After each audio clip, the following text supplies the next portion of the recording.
Alors, ce matin, sur le cours de l'histoire, on parlait des institutrices, des écoles, etc.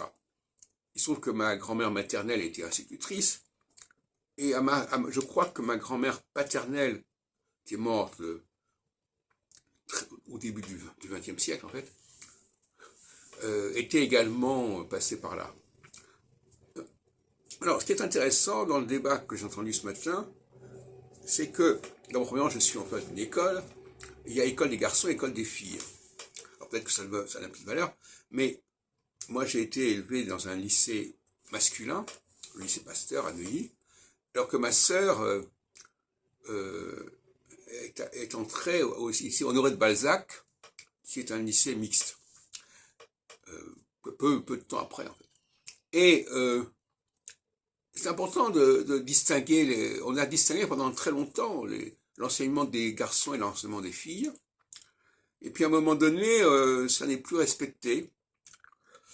Et à mon avis, c'est un problème anthropologique parce que ces questions de masculin-féminin sont essentielles, sont consubstantielles au plan divin.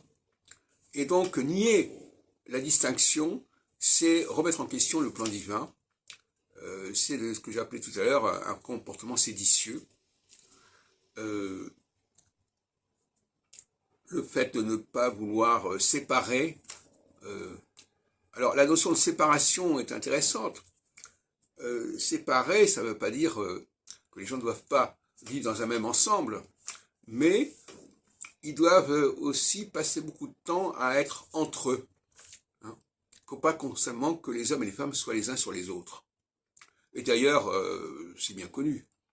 On voit bien que les femmes notamment, adorent se retrouver entre elles, adorent créer une musicalité qui leur est propre, qui est une musicalité où il y a beaucoup de paroles, il y a beaucoup de rires, c'est très bruyant.